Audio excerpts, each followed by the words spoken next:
Os testes de padrão respiratório, muitas vezes negligenciado pelo fisioterapeuta que trabalha por abdominopélvica, ele também traz muita informação de como está essa dinâmica pneumo-abdominopélvica, de como está essa integração da musculatura respiratória com a musculatura estabilizadora abdominal com a musculatura do assoalho pélvico. Ele é muito simples, só que ele precisa ser replicado na posição deitada, na posição sentada e na posição de pé e na posição de 4 apoios.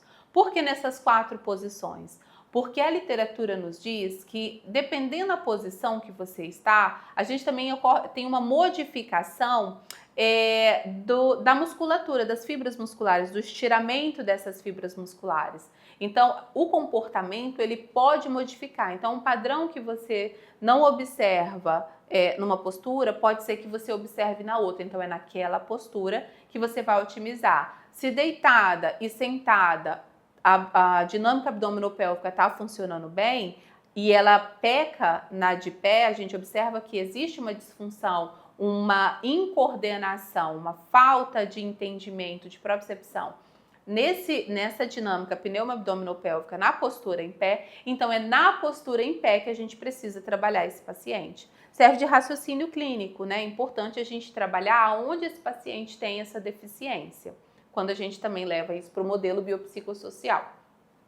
Então, o padrão respiratório, a gente vai pedir a esse paciente que deite confortavelmente, né? A gente vai pedir que ele estenda as pernas, ou se ele tiver uma hiperlordose, ele pode ficar com as pernas dobradas, né? Tá confortável assim? Certo? Eu vou te pedir para dobrar, porque você está tensionando um pouquinho a parte do pescoço. Isso aí.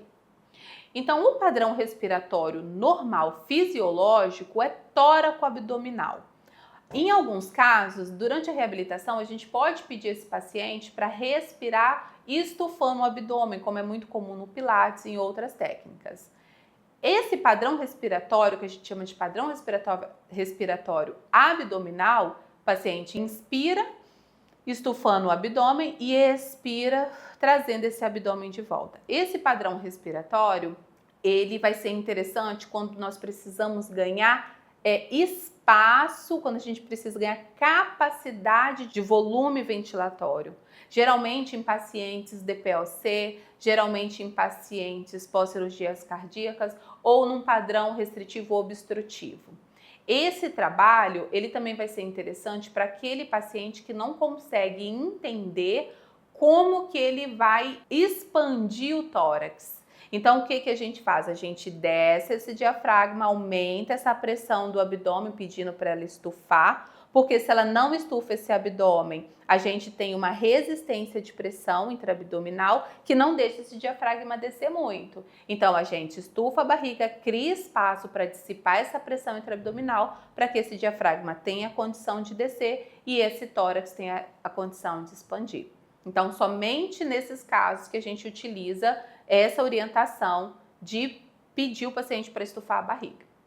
Fora isso, nós trazemos a necessidade desse padrão no movimento com alça de balde, inspiração com alça de balde, sem esse estufamento do abdômen prévio. O abdômen ele vai estufar por consequência, porque o diafragma, numa inspiração máxima, esse diafragma tende a descer, fazendo com que esse abdômen tenha que estufar um pouco, mas não voluntariamente. Ele vai estufar porque o diafragma desceu e aumentou a pressão ali dentro, tá? Na prática de um paciente que não se encaixa desses quadros clínicos dito anteriormente, nós vamos manter a respiração tóraco-abdominal. Então, eu vou pedir esse paciente que inspire e expire. Puxe o ar pelo nariz e solte pela boca e vou observar o padrão respiratório dele. Então, o que seria um padrão respiratório abdominal? Ele vai puxar o ar e estufar a barriga ao mesmo tempo, não tendo grande solicitação de intercostal, ou seja, ele não tem esse trabalho de alça de balde. Ao contrário, também a gente encontra que é aquele paciente com respiração predominante torácica, então ele não estufa o abdômen, em compensação ele respira só aqui no tórax, aqui na região apical. Esse é o paciente obstrutivo restritivo, é o paciente que não solicita, muitas vezes, essa região de intercostal. E também tem um aumento de pressão intraabdominal, tá? Então tem uma resistência para esse diafragma descer. Então o que seria aqui visualmente uma respiração correta? É aquela respiração que a gente solicita esse paciente a inspiração e ele a faz com a abertura de costela, então inspira pelo nariz, puxa o ar, abrindo as costelas e expira. E aí, quando na expiração você pode palpar esse abdômen, porque você obrigatoriamente precisa sentir essa musculatura abdominal sendo acionada. Então, puxa o ar, abrindo as costelas e solta o ar o mais profundo que você der conta. Então, a gente consegue avaliar se a musculatura abdominal ela está sendo acionada durante o processo respiratório. Karine, avaliei que o meu paciente não tem esse padrão tóraco-abdominal. O que eu faço? Você comece pela respiração.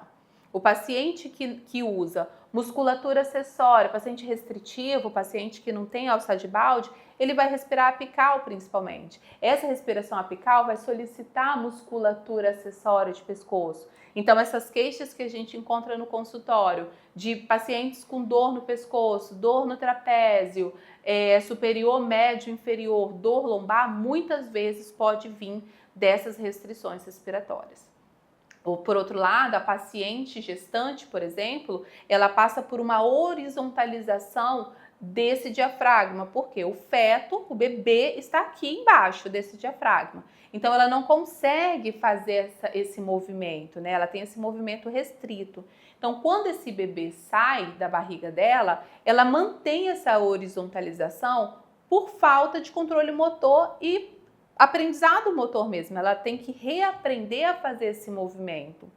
Como ela fica com esse diafragma um pouco mais horizontalizado, ela também tende a fazer uma respiração abdominal ou apical. Por quê? Esse diafragma ele não tem como descer mais. Então a gente precisa fazer esse trabalho de fechamento de costela, de abertura de costela, para que ela entenda esse movimento, ao mesmo tempo que a gente vai trabalhar esse comportamento abdominal.